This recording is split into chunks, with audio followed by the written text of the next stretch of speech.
Bismillahirrahmanirrahim, elhamdulillahi rabbil alamin, wassalatu wassalamu ala nabiyina Muhammad, wa ala alihi wa ashabihi ajmain, wa ba'd. Në dy dersët e fundit e kemi marrë hadithën e pejgamberit sallallahu alaihi wasallam, ku na jep një këshill madhështore dhe përgjithshme, përmbledhur, dhe thot ihris ala ma yanfa'uk wasta'in billah.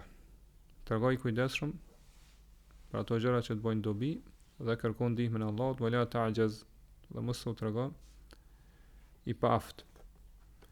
Dhe kemi thonë se pejgamberi sallallahu alaihi wasallam përmes këtyre fjalëve të tij na i sjell disa parime ose rregulla se si me qenë besimtar i fortë, pa që fillon hadithi besimtari i fortë është më i mirë dhe më i dashur te Allah se sa besimtari i dobët.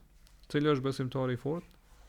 Po ai i cili tregohet i kujdesshëm për gjërat që i bojnë dobi dhe vazhdimisht e kërkon ndihmën e Allahut, po me zemër, me gjuhë, Allah ndihmon gjithashtu i mbështetet Allahut me zemër, dhe nuk tregohet i paaft. Mirë po, këtu pastaj pejgamberi sallallahu alajhi wasallam na sjell edhe rregullën e katërt, edhe na tregon se cila është ajo fuqia vërtetë dhe reale. Pra, njeriu nuk arrin çdo gjë që e shpreson, edhe çdo gjë që e synon. Siç atë Allah subhanahu wa taala amli lil insani ma tamanna, menon njeriu që çdo gjë që e shpreson ka me pas. Falillahi al-akhiratu wal-ula, Allah t'i ka bota tjetër dhe kjo botë, po këto çështje në dorën e Allahut. Ai domoni drejton çështjet, ai kontrollon edhe i menaxhon krijesat e tij. Prandaj, nëse njeriu pra i ik diçka që e ka lakmu ose ka dëshiru me arrit, po i humb ose i ik nuk e arrin, çfarë me vepru? Këto pastaj hyjnë edhe çështjet e dunjas. Po është e vërtetë që te fjala pejgamberit sallallahu alaihi wasallam ihri salamain fok, trego kujdes për ato gjëra që të bojnë dobi, po që kemi thonë derisën e kalum, spari këto hyjnë gjërat që të bojnë dobi te Allahu. Mirë po, gjithashtu këto gjëra mundën me qenë gjërat të dunjas që janë dobishme për ty. Dhe për meselave të domosdoshmë ndihmon veten tonë me u bind Allahut, siç është për shembull një punë ose profesion që është i dobishëm, që përfiton prej tij dhe pastaj atë përfitim e shfryzon në adhurim dhe bindje ndaj Allahut. Po fiton rrezik halal për shembull, apo ka një grup të devotshme që ndihmon në bindjen dhe adhurimin ndaj Allahut subhanahu wa taala. Po çështje tjera po, për çështjeve dunjas që ndihmojnë ty me qenë më adhurues më i madh dhe më i bindur ndaj Allahut subhanahu wa taala. Po është vërtet që këtyre çështjeve do të më kushtojnë si aq sa ka hajër dhe dobi në to, jo më shumë.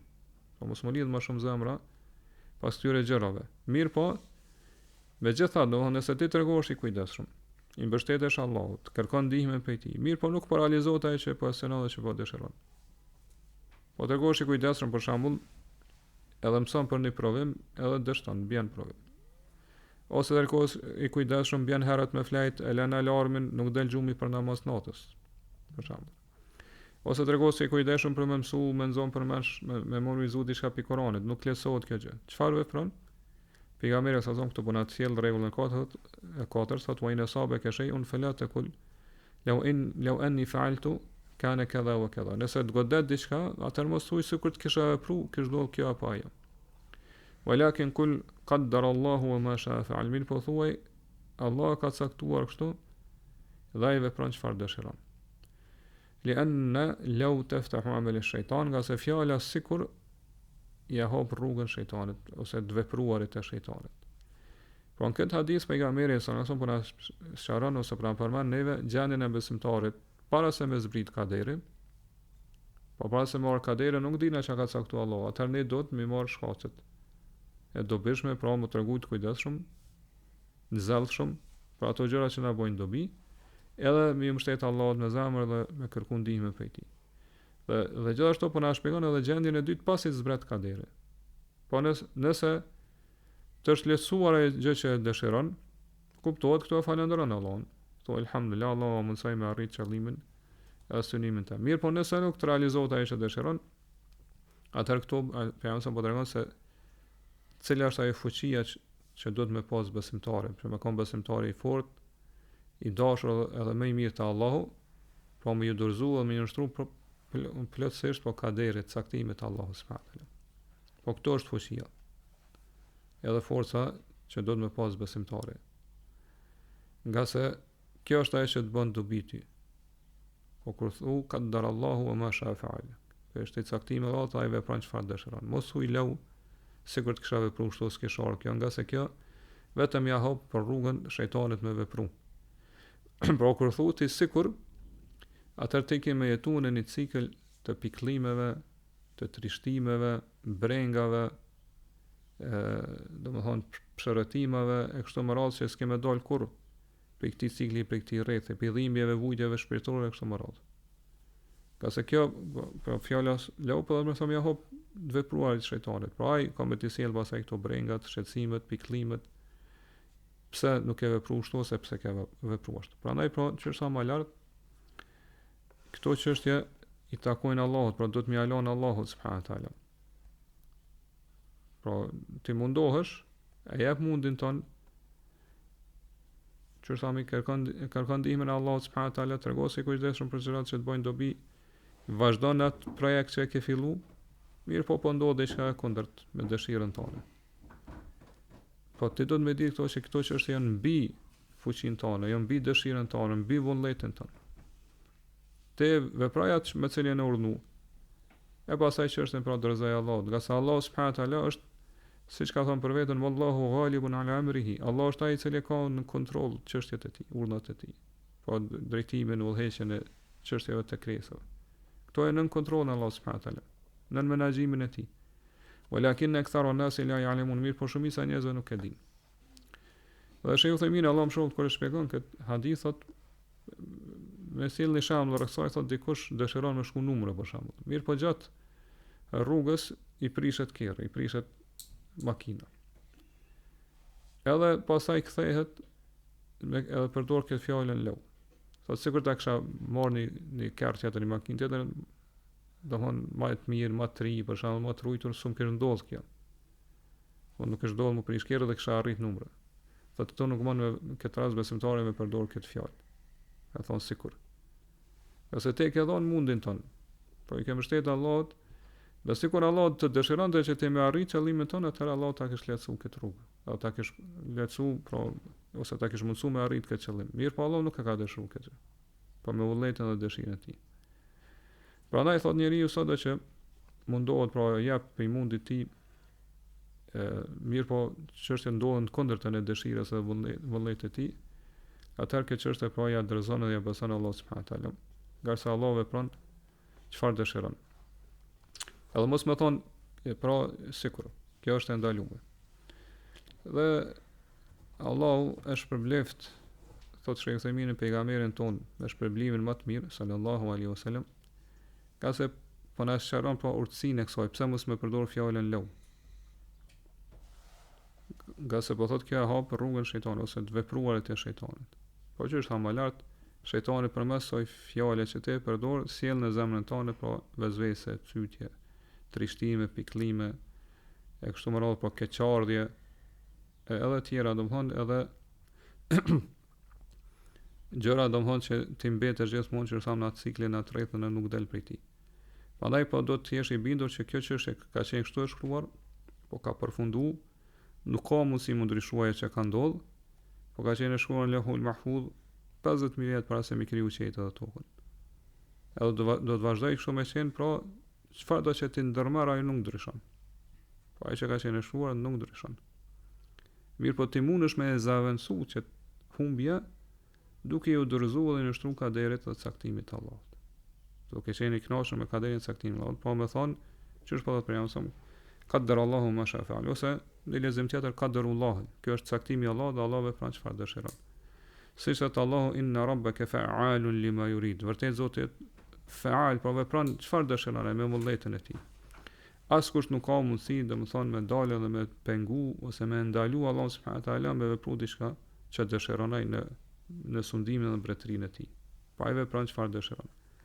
Mirë, po na duhet me ditë, po një gjë është detyrë me ditë çdo musliman që Allahu çdo gjë që vepron në saj të urtësisë. Po Allah vepron çfarë dëshiron me vullnetin e tij, mirë po vepron sipas urtësisë.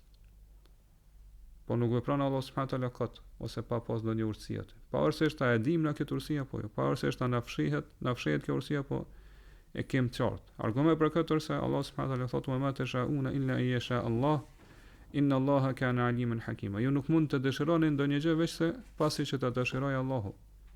Dhe vërtet Allah është i gjithdijshëm dhe i urtë. Po përjasëm këtu, vërtet Allah po na sqaron se vullneti dhe dëshira e tij gjithmonë shkojnë bashkë me urtësinë dhe dijen. Sa gjëra thonë njeriu nuk i pëlqen mi ndodh, mirë po në fund e sheh që ka qenë më e dobishme për to. Në fund kur përfundon e gjithë çështja, e sheh që ka qenë më e mirë dhe më e dobishme për to që i ka ndodhur. Siç thot Allahu asa an takrahu shay'an wa huwa khairun lakum. Jo ka mundësi që urrejnë një gjë, mirë po është më e mirë për ju. Dhe pastaj Sheikh Uthaymin këtu sjell thot, rreth thot ka ndodhur ngjarje ndryshme, pi ty në është thot që para disa viteve një aeroplan është ngrit për Riyadit për me shku në Xhidë. Thot ka pas shumë pasagjer, për 1300. Dhe njëri për këtyre udhëtarëve thot kuptohet e ka ble biletën, e ka prej biletën që me udhëtu me këtë aeroplan, mirë po e ka zonë gjumi në atë sallin e pritjes. Edhe domthon kur kanë ora ato lajmërimet që me shku domthon me hyb në aeroplan, kë nuk i ka dëgjuar dhe ka vazhduar me flajt. Tjerët kanë vazhduar me domthon kanë hyb në aeroplan dhe kanë vazhduar udhëtimin, thotë kë kur u zgju e ka pasur që dera u mbyll dhe u pendu shumë ose kanë di shumë keqare, u pikëllu pse ikë aeroplani. Mirë po, thotë Allah ka caktuar që ky aeroplan po mu rrëzua dhe domthon të gjithë ata pasagjerët me vdek. Po si ka shpëtu ky njeri? Do vetëm se i ka ikë aeroplani, për cilën ky domthon u dëshpëru shumë se i ka ikë aeroplani. Mirë po ka qenë më herë për to, më mirë për to. Prandaj po kthehem te ato që e tha më lart, po nëse te e jep mundin ton, po tregosh i kujdesshëm, i zellshëm, kërkon ndihmën e Allahut, mirë po ndodhin gjëra kundërt në asaj që ke dëshiruar, do thon mos u dëshpëron, mos u pikëllo, mos u trishton, mos uj sikur kisha vepruar kështu ose ashtu, ka se kjo që është vetëm ja hap mundsinë shejtanit që me hedh në zemrën tonë cytje dhe zvese, pikëllime kështu më radh që do thon ta prishat pastërtinë e zemrës. Ta trobullon mendjen edhe zemrën tonë. Po çështja që tham ka përfundu, ka kalu, kështu që dorëzojo urdhët e Allahut subhanahu wa taala, edhe thuj ky është e kaderi Allahut dhe Allahu vepron çfarë dëshiron. Edhe thotë sikur ne të jetonim në bazë të uzimeve të këtij hadithi, atë do të qetësoheshim shumë shpirtërisht.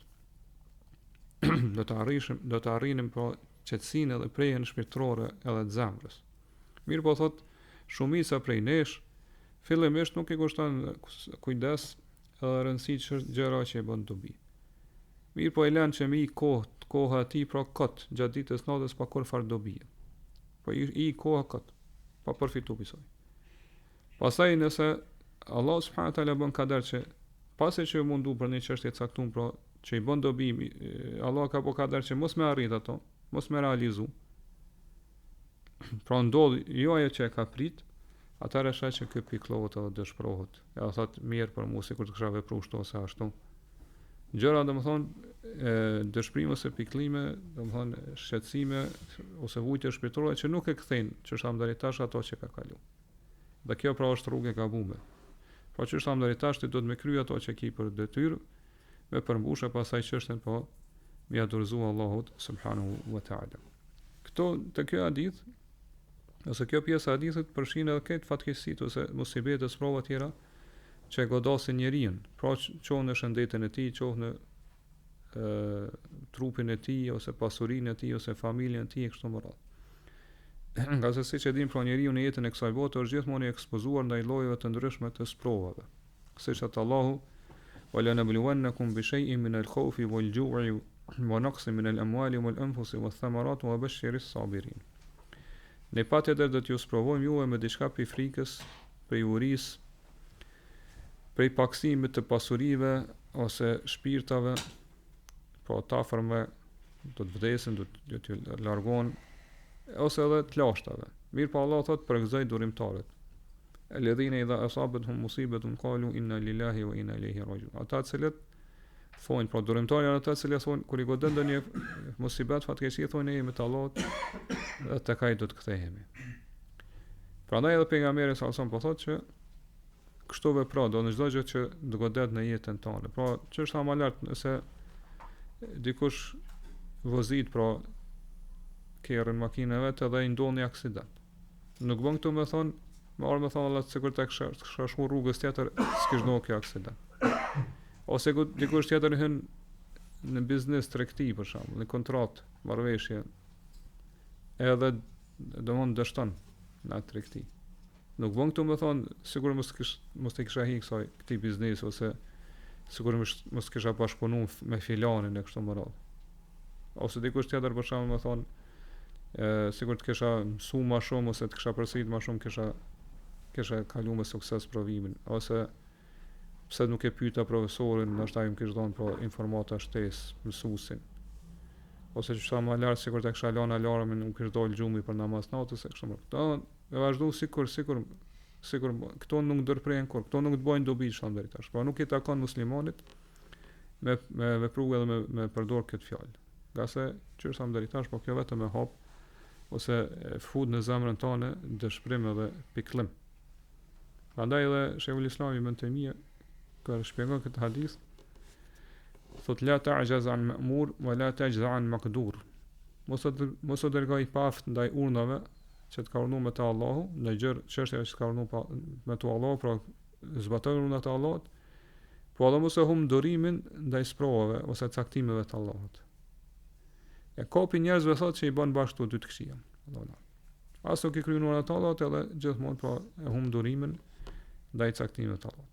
Edhe Ibn Qayyim Allahu më shumë thotë, njeriu kur i ik diçka që ka qenë e caktuar për të, pra i ka dy gjendje. Kjo hadith po na tregon që i ka dy gjendje. E para është gjendja e paaftësisë, e që është pra mënyra se si vepron shejtani te njeriu, pra e hedh në paaftësinë në zemrën e tij përmes fjalës leu. Pra sikur, cilën që sa më deri tash nuk ka kur far dobie.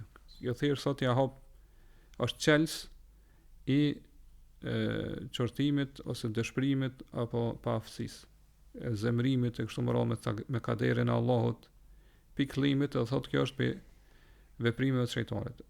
Pra ashtu më thotë po urdhon njeriu me gjendjen e dytë. Pra gjithmonë me hedh shikimin edhe vështrimin ka kaderi i Allahut, që kjo është kaderi i Allahut. Nga se thotë sikur të kish pas kader këtë gjë, atë nuk i kish ik. Patjetër e kish arritë, e kish realizu. Askush kish pas mundësi që do thonë njeriu dikush askush kish pas mundësi që me pengu pikë këtij kaderi caktimit të Allahut, pra me triumfu ose me dominu mbi kaderin e Allahut subhanahu wa taala. Patjetër e kish arritë atë që Allah subhanahu wa taala ka caktuar për ta. Prandaj pra ky hadith po na tregon neve se si arrin njeriu atë që sa deri tash qetësinë edhe prehen shpirtërore. Po gjithmonë më ka një qetë shpirtërisht. E kjo gjithmonë arrin duke i dorëzuar kadas dhe kaderit caktimit të Allahut subhanahu wa taala. Kjo është piti parave që do të më pas besimtari i devotshëm. Edhe po besimtari gjithmonë do të më pas parasysh fjalën e pejgamberit sallallahu alajhi wasallam që nëse njeriu po thotë lau kana laka mithlu Uhudin dhahaban aw mithlu jabali Uhudin dhahaban tunfikuhu fi sabilillah ma qabilahu minka hatta tu'mina bil qadari kullihi. Sigur të kishe pas pra ari flori sa kodra Uhudit, edhe me dhënë sadaka në rrugën e Allahut, nuk të pranohet Allah derisa të besosh bindshëm në kaderin e Allahut. Kullihi, po këtë kaderin e caktimet e Allahut. Fa ta'lama anna ma asabaka lam yakun li ukhtiak. Dhe ta dish po ta jesh i bindur se ajo që të ka godit s'ka pas mundësi mos me të godit.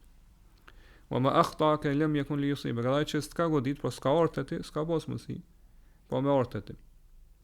Wa annaka in mitta ala ghayri dhalika dakhalta an-nar. Dhe ti jesh i bindur se nëse vdes në një besim akide tjetër përveç kësaj, ke me hyrë në zjarr. Pra arsyeja pse kërkohet pe besimtarit që me besu me këtë bindjen ka dalën kaderin Allah subhanahu wa taala se do thon besimtari përfiton shumë dobi. Pra dobi të shumta që kthehen taj çon këtë botë çon botën tjetër kur beson kaderin e Allahut.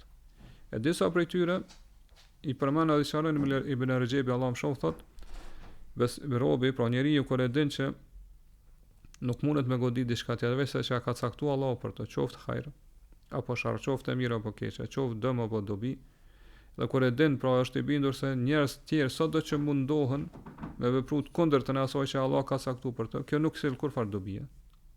Në asnjë rast. Atëherë din se i vetmi është Allah i cili sjell dëm dhe dobi. Po Allah subhanahu është i vetmi dëmprursi dhe dobi prursi. Allah është i vetmi dhënsi dhe penguesi, privuesi. Dhe kjo pastaj thotë detyron njeriu, po me do mos që me bë tauhid Allah subhanahu taala. Po me veçu Allah subhanahu taala me adhurim edhe me rujt kufit Allah subhanahu taala. Nga se thotë i adhuruari, pse dohon njerëz ose krijesat e synojnë ato me adhurim, nga se shpresojnë për ti që mi ju sjell të mira dobi edhe mi ja largu të këqija dëmët. Kjo është i adhuruar i vërtet. Kur ti shpreson për ti që ka më të sjell dobi ose ka më të largu të këqija. Për këtë arsye thotë Allahu i ka nënçmuar shumë ata të cilët i adhurojnë gjërat që as nuk sjellin dobi, as nuk ja largojnë dëmin. As nuk sjellin dëm njëkohësisht. Po nuk i bën ky fjalë dobi njerëzve. Prandaj thotë kush e din që askush tjetër përveç Allahut nuk sjell dëm edhe dobi. Askush tjetër përveç Allahut nuk jep edhe nuk privon. Atëherë thotë kjo bindje patjetër ka me detyru ato ose me shty ato, po ka me sjell si rezultat pashmangshëm që me veçu Allahun me frikë edhe me shpresë. Gjithashtu me dashuri, me lutje, me kërkesa, me përgjërim, me dua kështu më radhë. Edhe mi dhon përparësi bindjes ndaj Allahut ndaj bindjes së krejt krijesave. Edhe me rujt zemrimet të Allahut subhanahu taala, edhe nëse në veprimet e tij kur i ruaj zemrimet të Allahut i zemron krijesat ose krejt krijesat. Gjithashtu thotë e veçan Allah, kjo bindje ku më dërgu pa që me veçu Allahun me kërkim ndihmës edhe lutjes drejtuar te atij edhe pa që duan me bot pasër e të kulluar vetëm për Allah subhanahu taala, qoftë kur është në vështirësi ose kur është në mirëqenie. Për këtë arsye pra qenet e kënaqur me kaderin e Allah subhanahu taala është rrugë për me arrit kënaqësinë e Allahut. Dërsa zemrimi me kaderin e Allah subhanahu taala shon njeriu që me fitu zemrimin e Allahut. Për këtë arsye një prej kuptimeve të hadithit që ja ka dhënë dietar po kuptojmë se më thotë fa man radiya falahu ar-ridha wa man sakhita falahu sukht. Kushdo që është i kënaqur i takon kënaqësia e Allahut, por kushdo që është i kënaqur me caktimin e Allahut e fiton kënaqësinë e Allahut. Kushdo që është i kënaqur me caktimin e Allahut e fiton kënaqësinë e tij. Wa man sakhita falahu sukht, ndërsa kur zemrohet me caktimin e Allahut bie mbi të zemrimi i Allahut. Edhe për në këtë kuptim ka ardhur fjala e Aliut radhiyallahu anhu, i cili thotë: "Man radiya bi qada'i la jara alayhi, wa kana lahu ajr." Kush është i kënaqur me caktimin e Allahut, caktimi i Allahut patjetër ka më ndodh atij. Mirë, po kjo fiton shpërblim te Allah. Wa man lam yarda bi qada'i la jara alayhi wa habita 'amaluhu. Ndërsa ai që nuk është i kënaqur me caktimin e Allahut, thotë caktimi i Allahut patjetër ka më ndodh atij, mirë, po i zhvlerësohen veprat e tij. Po për këtë arsye besimin e caktimin e Allah subhanahu taala që është më lart sjell pra fryte, dobi shumëta edhe madhështore të besimtarit. Për tyre mundom i përmbledh është se po besimtari do të mbështetet vetëm Allahut edhe atëherë kur i vepron shkaqet së sebepit, po nuk i mbështetet shkaqeve, nga se din se Allah është ai i cili cakton shkaqet edhe rezultatet pasojat atyre shkaqeve. E dyta është ajo që përmendëm, pa që do të ketë rahati dhe prehje shpirtërore të zemrës. Po kur e din robi që çdo gjë është në caktimin e Allahut, atëherë këtu qetësohet shpirtërisht. E treta është që do ta largoj prej vetes vetë pëlqimin. Kur i ndodh diçka që ai ka synuar, ka realizuar, ka dëshiruar, këto nuk e ka plan ose nuk e godet vetë pëlqimi, nga se e din se ndodhe ose arritja e kësaj mirësie ose këtij qëllimi që ai e ka synuar është nimet, është mirësi për Allah subhanahu. Pra Allah ka caktuar për shkaqeve të hajrit, shkaqeve të suksesit edhe domethënë të shkaqeve të dobishme që ty me tarë që kjo gjë që e ke dëshiruar që e ke dashur. Prandaj pra besimtari në këtë rast e lën ose e braktis vetë pëlqimin edhe falënderon Allahun subhanahu taala. E katërta është që ka me largu ose ka me dëbu prej zemrës së tij, pra brengën edhe dëshpërimin që sa më deri tash zemrimin, po gjithashtu domethënë edhe mosdurimin. Po kur i humb diçka që ka dëshiruar ose nuk arrin diçka që ka dëshiruar ose e godet diçka që nuk i pëlqen. Nga se e din që kjo është me caktimin e Allahut dhe tregohet i duruar edhe shpreson në shpërblimin e Allahut. Prandaj pra kjo është një pikë çështjeve, pikë temave të rëndësishme që është mirë që gjithë ne me trajtu mes neve, po gjithashtu ja u sqaruar edhe të tjerëve nga se përmes kësaj pra arrihet lumturia në këtë botë edhe lumturia në botën tjetër. Dikush mund të më thonë, po na e dim që nuk bën me argumentu ose me arsyetu me kader. Pse këtu për janë po thotë kjo është e kaderi Allahut, Allahu vepron çfarë dëshiron. Përgjigja është e saktë, domethënë kjo që e tha, që kjo pyetje që parashtrohet, po që këtu kemi argumentim me kader, mirë po argumentimi me kader në vendin e dur nuk ka të keqe. Për këtë arsye Allah subhanahu wa taala i thot për janë ittabi' ma uhiya ilayka min rabbik. La ilaha illa huwa wa'rid 'anil mushrikin.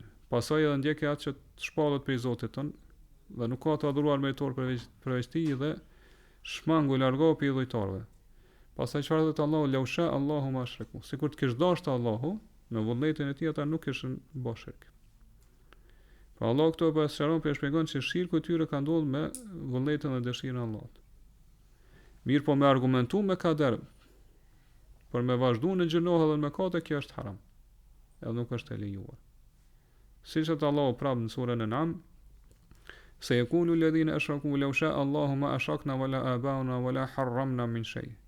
Kadhalika kadhaba alladhina min qablihim hatta dhaqu ba'sana. Ata të cilët bën shirk po idhujtarët thonë sikur të kish dashur Allahu, na nuk do të bënim shirk. As në as baballarët tonë, dhe nuk do t'i ndalonëm disa prej gjërave që ja kanë ndaluar vetes. Pra kanë përdorur kaderin këto si argument për me vazhdu në shirkun e tyre dhe në gjinohat e tyre. Kjo nuk lejohet. Prandaj Allahu po thot, kështu kanë përgënjeshtuar ata që ishin para tyre, derisa e shejuan dënimin tonë. Mirë po që ishta me argumentu me kader në vendin e duhur, nuk ka të keqe. Për këtë arsye një ditë pejgamberi sallallahu alaihi wasallam ka hyrë te Aliu radhiyallahu anhu edhe te Fatimia. Pra kanë qenë, i ka gjetë natën, pra duke flajt. Edhe i ka pyet çfarë pengon, pse nuk po çoni më fal namaz natës. Cila ishte pengesa që nuk keni shu natën më fal. Edhe Aliu radhiyallahu ka thonë, o i dërguar Allahut, shpirtat tonë janë në dorën e Allahut. Nëse don Allahu, na mundson më ngrit edhe më fal namaz natës. Thotë edhe pejgamberi ka dal prej shtëpisë së Aliut duke i goditur kofshën e tij, edhe duke thënë wa kana al-insanu akthara shay'in jadala. Pra ka lexuar jetën sunë Kaf që thotë Allah, vërtet njeriu është krijesa që më shumë ti debaton, edhe polemizon. Pra kjo është një lloj debati, polemike që ka bërë Aliu. Mirë po argumentimi i Aliut është në vendin e dur. Pra arsye se ai që është gjum nuk ka domthonë gjuna. Pse nuk po çohet me fal namaz natës. Ai që mund të konsideroj që domthonë nuk ka bë mirë ose që është defekt, është nëse është zgjuar ose nuk flet namaz, nuk fal namaz natës. Rrin zgjuar ose nuk fal namaz natës. Po vetëm rrin zgjuar ashtu pa kur fal dobi. Edhe për janë ka thonë që lopsë është ngrit për 3 persona, për tyre për asaj që është duke flajshur në gjumë. Edhe pse ka mundësi që për janë këtë pyetje ja ka parashtruar Aliut në formë testit, provimit, me këshyrë se çfarë po përgjigjet ai. Sidoqoftë, argumentimi i Aliut me kader këto pra është në vendin e duhur. Është domthon argument në vendin e duhur. Ka se kjo çështje, pra çështja e gjumit nuk është në zgjedhjen edhe mundësinë e njeriu, pra a zgjohet apo nuk zgjohet, kjo është pra në dorën e Allahut subhanahu wa taala. Prandaj pra me argumentu me kader, kur është ndaluar, atëherë kur njeriu e përdor kaderin si argument ose si justifikim për me vazhduar në gjunohe, ose me largu çortimin ndaj vetes. Për shembull, mi thon dikujt falu me xhamat, thot nëse më zon Allahu do të ja nisim u fal me xhamat. Nëse Allah do të më mëzon, unë ja nisim u fal me xhamat. Po kjo është gabim. Ose nëse i thu dikujt mos e rruaj mjekrën, ose le duhanin për shembull. Thot nëse më zon Allahu e la duhanin, ose domthon nuk e rruaj mjekrën e kështu me radhë. Don kjo është argumentim me kader jo në vendin e dur, po kjo është gabim, është hente ndalesat. Mirë po nëse njeriu bjen në gabim, bjen në gjuna dhe pastaj pendohet te Allahu, domthon e braktisat gjuna, heq dorë prej tij. Kthehet Allahu, pendohet edhe ndjen keqardhje që ka bërë gjuna, dhe pastaj thot kjo ka qenë e caktuar për mua, po unë kërkoj falje te Allahu, po pendohna, atëherë kjo është në rregull, po nuk ka këtu kurrë ndaluar. Po nëse pendohet, atëherë bën më argumentu me kader, nuk ka kur fare pengesë. Sidoqoftë, por kjo hadith i pejgamberit sallallahu alaihi wasallam Qysh e po na mëson se po besimi në kader dhe më udhërzu caktimit të Allahut subhanahu wa taala sjell fryte edhe rezultate të bekuara dhe të madhështore në jetën e besimtarit. Për meselave po besimtari fiton sin këtë botë si në botën tjetër. Prandaj çdo gjë që ndodh, thuaj ky është e kaderi Allahut, Allah vepron çfarë dëshiron, edhe hape një faqe të re të jetës tonë. Po mos u dëshpëro, mos u dorëzo. Mirë, po vazhdo me, domethënë me dhon mundin ton me tregu i kujdesshëm, mbështetja Allahut, provo her pas here. Do nuk e pa sukses këtë herë këtë punë, provoje prapë ose provoje një punë tjetër derisa të arrish suksesin, derisa të arrish atë që synon. Po rrezikun e Allahut subhanahu wa taala duke u treguar i duruar, duke pas mendim të mirë për Allahun subhanahu wa taala, mendim pozitiv. Gjithashtu domthon përdori ato mjete ose rrugë të lejuara që Allahu subhanahu wa taala i ka leju, me qëllim që mos më kanë i varur për njerëzve. Po më kanë me lejen e Allahut për me fitu vetë rrezikun ton. Kështu është besimtari i fortë. Po i fortë shpirtërisht, domthon me imanin e tij, domthon me pas pozit të lartë, domethën me pas shpirti i tij me kanë i lartësuar, i ngritur, jo me kanë i nështruar, domthon ja shtrej dorën njerëzve. Mirë, po gjithmonë do me kanë i kujdesshëm që me kërku ose me synu punë të halal, punë të lejuara, për mesela Allahu subhanahu wa taala e pasuron, edhe ja mundson që me kanë i vetë mjaftueshëm ose pas nevojë për njerëz. Pra, kjo hadith siç po e shohim, edhe kemi thonë edhe më herët, i të bën ose i mbledh për besimtarin, për muslimanin ato burimet edhe forcat, fushat të fuqisë, në të gjitha çështjet e jetës së tij, në të gjitha gjendjet dhe situatët në për të cilat kalon. Prandaj nëse dëshiron përpjekje të vërtetë, reale, forcë të vërtetë, atëre udhëzimet i gjen te ky hadith i pejgamberit sa. Edhe për temave të fundit për cilat flet ky hadith është se do të më mbyll rrugën të keqes, ose më mbyll ato rrugë që quhen ka sherrri, ka keqja. Kjo është për gjërave, ose mund të them për misioneve më të rëndësishme që do të më pas parasysh thirrsi për të Allahu subhanahu wa taala. Kur çdo kush i thirr për të Allahu, po më mbyll rrugët që i quhen ka keqja, ka sherrri. Siç ka vepruar këtu pejgamberi sa som që shpjeguam deri tash. Po mos thuj sikur se kjo e hap të vepruarat e shejtanit. Po e shpjeguam deri tash, nëse njeriu i ndodh diçka që nuk i pëlqen, zakonisht shumica e njerëzve çfarë veprojnë, i shikojnë të kaluarën. Gjërat që kanë ndodhur, mendon për të kaluarën, gjithashtu edhe për situatën që cilën është, pastaj i vjen nefsi i tij, pra shpirti i tij, edhe i thot pse nuk bën kështu, pse bën ashtu. Sigur të kishte vepruar kështu, kish ndodhe kundërtas, kish ndodhe kjo që të goditi. Po kjo është çështë e pam deri tash temë der, por shumë e gjerë për meselës depërton shejtanin në zemrën e njeriu. Edhe hedh sytja aty. Edhe pastaj domethënë ka mundësi që është njeriu që mos më dorëzu ka deri të Allah, mos më pranu caktimin e Allahut subhanahu. Duke shtu këto edhe fakte që dohon preokupuarin me të kaluarën nuk e ndryshon të kaluarën që thamë deri tash, por njeriu nuk shpëton, nuk del prej robrisë apo skllavërisë të kaluarës nëse preokupohet me të. Prandaj ka ardhur feja edhe e ka mbyll këtë derë, kësaj të keqe dhe këtij sherrri. Derisa ai që i dorëzohet kaderit, edhe për të kaluarës merr vetëm mësime dhe udhëzime që mos mi përsëritja të gabimet të ardhmen.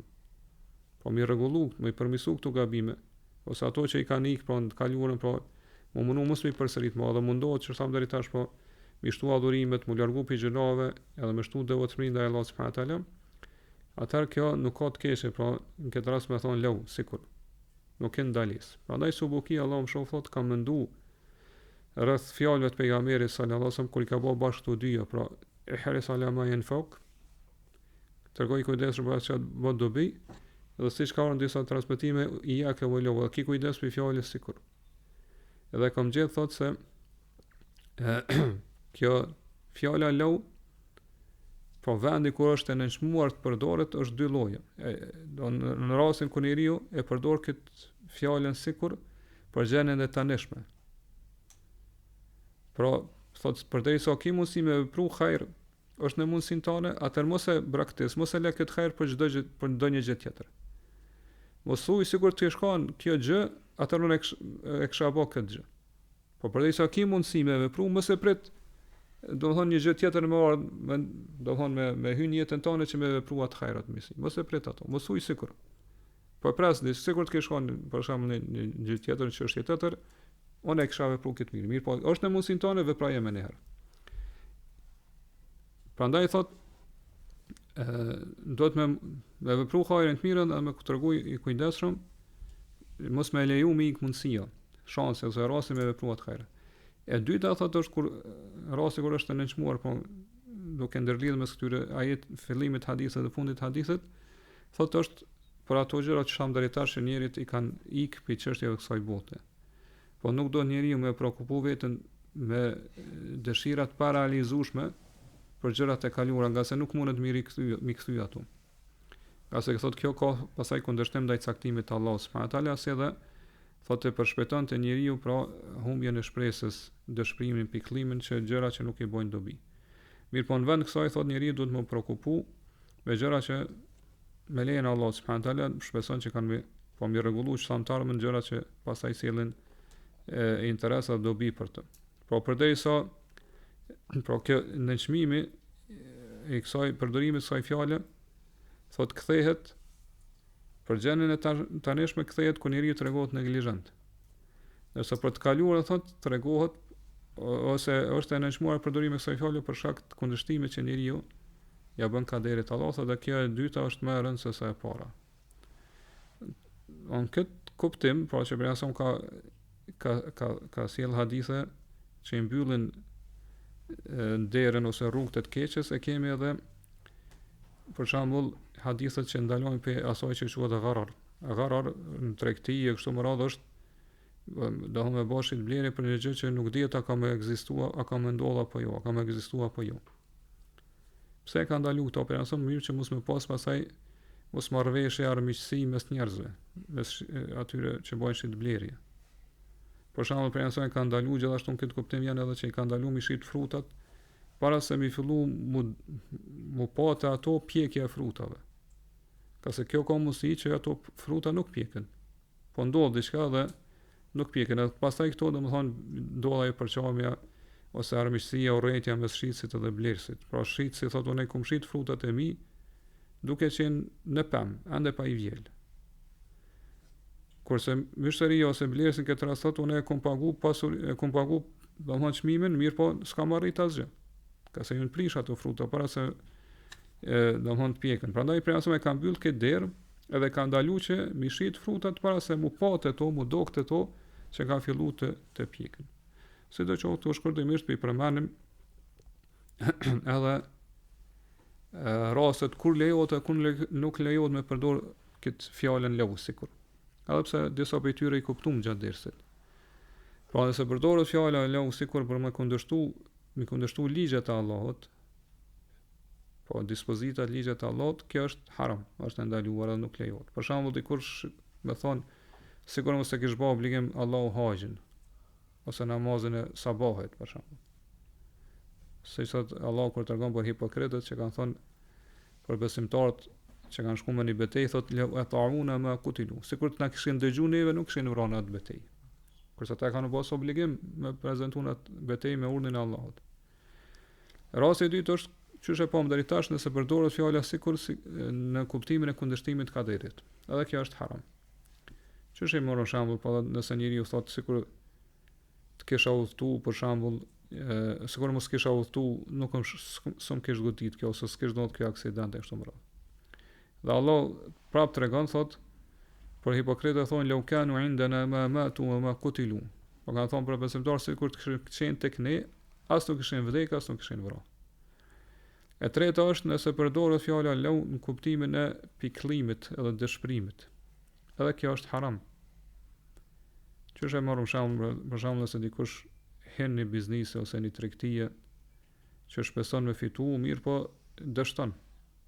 Po nuk ka fitim ose dështon krejt ai biznes, thotë sikur mos i kisha i këtij biznis ose mos i kisha blej këtë produkt ose atë produkt. Atëherë domthonë nuk kish ndodhur kjo humbje, kjo dështim brenda tregti, edhe domthonë kjo është pikëllim edhe pra është humbje shpresës, domethënë keqardhje kështu më radh që është e ndaluar në Islam, nga se shejtani më shumë të që dëshiron për njerëz ose për besimtarët është që me fut në zemrat e tyre pra mërzi. Kjo është gjëja më e dashur, gjëra më e dashur që besimtari po ose arma më të forta që i bërtor shejtanin kundër besimtarit, që me fut në zemrën e tij pra mërzi. E katërta është kur përdoret fjala lau për shpresë. Shpreson diçka. Kjo pastaj dispozita për këtë është varësisht se çfarë shpreson. Nëse shpreson hajër, atëherë inshallah shpërblehesh me hajër për këtë shpresë. Nëse shpreson sharr, atëherë do të shkruhet si gjuna, si sharr. Këtë kuptim e kemi hadithën e pejgamberit sallallahu alaihi wasallam që i përmend ato katër kategori të njerëzve. Dhe prej tyre thot është ai kur dikush thot sikur të kisha pas pasurinë e filanit, kisha vepruar sikur ai. Po ai e shpenzon pasurinë e tij në rrugt të Allahut, a kjo thot sikur të kisha pasur në pasurinë saj me shpenzuar në pasurinë, domethënë sikur ai në rrugt të Allahut. Kjo është me shpenzuar diçka hajër, diçka të mirë. Kurse tjetri thot sikur ta kisha pas pasurinë e filanit, po me shpenzuar pasurinë gjinohen mëkate, qysh po e shpenzon ai gjinohen mëkate. Këtë rast po shpreson diçka që është e keqe sharr. Prandaj pejgamberi për të parin ka thonë fa huwa bi niyyatihi, ai do të shpërblehet sipas niyetit të tij. Fa hum bil ajri sawata, kanë shpërblimin e njëjtë. Po ky përdesa ka kjo shpresë me pas pasurinë e filanit, unë kisha shpenzuar në rrugt të Allahut sikur filani, e ka shpërblimin e njëjtë sikur ai që ka shpenzuar në rrugt të Allahut. Ndërsa për dy, edhe për dy të ka thonë fa huwa bi niyyatihi, ai do të dënohet sipas niyetit të tij. Fa huma fi bil wizri sawada, ata thotë kanë mëkatin e njëjtë. E pasta është me përdor fjalën lau për një hajër, për një mirësi që është do mirësi e kulluar e pastër. Për shembull, më thon, sikur të kisha prezantuar në ders, kisha përfituar. Kjo është e lejuar, nuk ka të keq. Sasjer domthon po përmend diçka ose po përdor për ndonjë diçka që është hajri, domthon diçka e mirë, domthon e pastër e kulluar. Edhe e gjashtë është me përdor fjalën lau thjesht për me tregu, me njoftu diçka. Edhe kjo nuk ka të keq në përdorimin e saj. Për shembull, më thon dikujt, nëse më kishe vizitu, të kisha nderuar. Ose më thon sikur të kisha ardhur te unë, sikur të kisha ditë që je, për shembull, këtu të kisha vizitu. Sikur të kisha ditë që je në qytet, për shembull, të kisha vizitu. Thjesht po njofton diçka, po tregon diçka, kjo domethënë nuk është e ndaluar, nuk ka të keqe, dhe Allah subhanahu wa taala di më mirë. Allahu a'lam. Allahumma salli wa sallim ala nabina Muhammad wa ala alihi wa ashabihi ajma'in.